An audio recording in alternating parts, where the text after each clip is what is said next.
J'espère que tu vas bien. Aujourd'hui, on va parler de la poudre.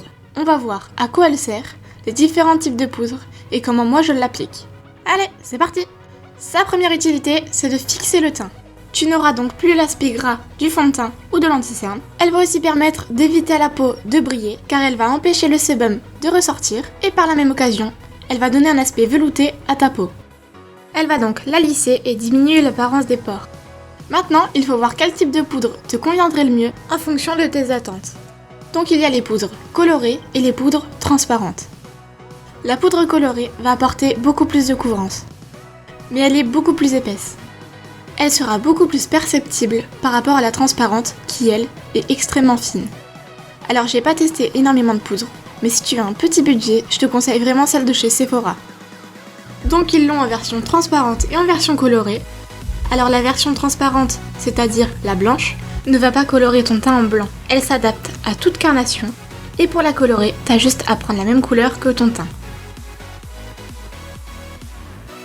Si tu as attendu quelques minutes avant de poudrer ton teint, il y a de fortes chances que ton anti-cerne ait filé dans les plis. Je te conseille alors de repasser un petit coup d'éponge afin d'estomper ça. Parce que en mettant ta poudre, tu vas justement fixer ton teint et ton anti-cerne. Et ça t'aidera donc à avoir un effet plus joli. Je vais te montrer deux façons d'appliquer ta poudre. La première, comme tu le vois, c'est celle au pinceau. Elle te sera plus adaptée si tu veux fixer ton teint tout en ayant un résultat pas trop mat. Tu auras un rendu plus lumineux, donc plus naturel. Ensuite, tu peux aussi le faire avec une éponge. Généralement avec les éponges, on utilise les poudres libres, mais tu peux tout aussi bien le faire avec une poudre compacte, comme moi je l'ai fait. Avec une éponge, tu vas appliquer beaucoup plus de matière. C'est donc une technique déconseillée pour les peaux sèches, car ça pourrait avoir un mauvais effet sur l'hydratation de ta peau. Mais après, c'est toi qui vois. Moi j'ai une peau plutôt sèche et je le fais quand même, de telle sorte à avoir un teint vraiment fixé et très mat.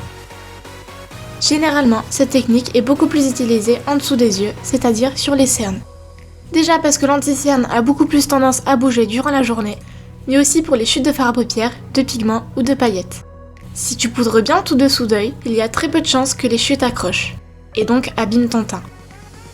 J'espère que j'ai pu t'aider et que cette vidéo t'a plu. Si c'est le cas, n'hésite pas à laisser un pouce vers le haut ou à t'abonner, ça me ferait extrêmement plaisir. Et on se retrouve vendredi dans une nouvelle vidéo.